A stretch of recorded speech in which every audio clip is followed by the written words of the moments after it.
श्री कृष्णा, राधे राधे। आप सभी का स्वागत है आपके अपने चैनल कृष्णा भक्ति में। नमस्कार दोस्तों, आज हम बात करेंगे वैशाख मास का 18वां अध्याय कथा श्रवण करेंगे। इससे पहले वीडियो अगर आपको अच्छी लगेगी तो प्लीज़ एक लाइक ज़रूर कर दीजिएगा और कमेंट में राधे राधे ज़रूर लिख दीजिएगा। चलो आज की कथा श्रवण करते हैं। 18वां अध्याय।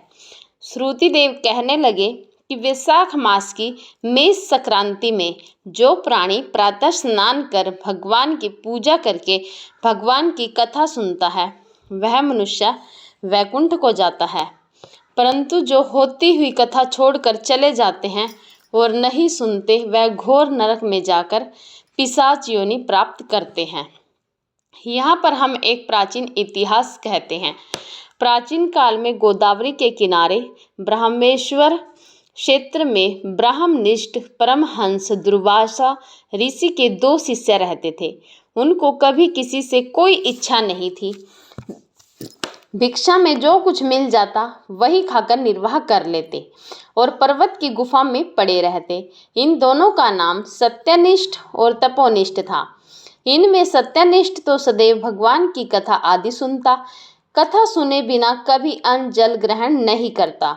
जो वक्ता रोग से पीड़ित होकर अपने घर कथा कहता तो यह कुएं आदि पर स्नान करके उसके घर जाकर ही कथा सुनता।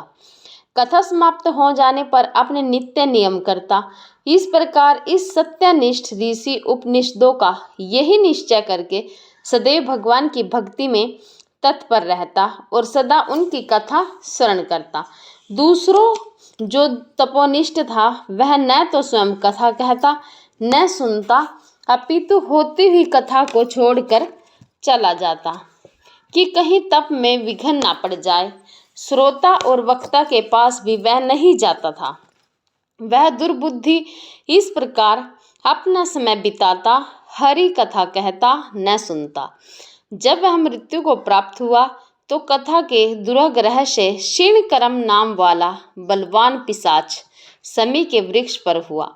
वह अपने किए कर्मों का विचार करता हुआ भूख प्यास से दुखी होकर इधर उधर भटकता फिरता था।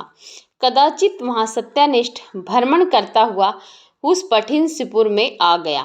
मारक दुख से पीड़ित क्षीणकर्म नामक पिशाच को देखा तो वह भूख से आतुर बुरी तरह से रो रहा था।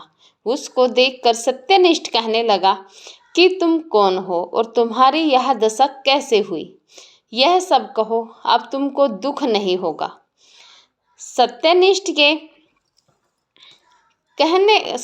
कहने लगा कि तुम कौन हो, तुम्हारी यह दशा कैसे हुई, सब कहो, अब तुमको दुख नहीं होगा।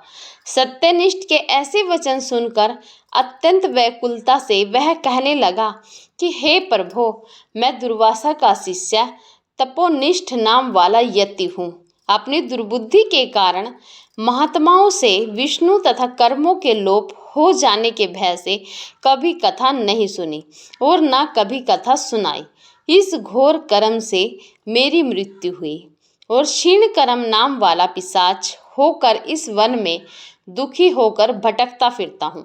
रास्ते में तुमको जाता देखकर ऐसा प्रतीत होता है कि मेरे भाग्य फिर गए हैं।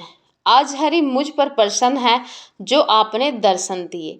इस प्रकार रोकर और त्राही त्राही ऐसा कहकर वह सत्यनिष्ठ के चरणों में गिर पड़ा।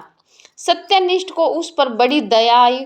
उसने अपने दोनों हाथों से उसको उठा लिया और कथा के क्षण भर सुनने का फल उसको दे दिया, जिससे उसके सब पाप नष्ट हो जाएं। नमस्कार दोस्तों, आज की कथा यहीं पर समाप्त होती है।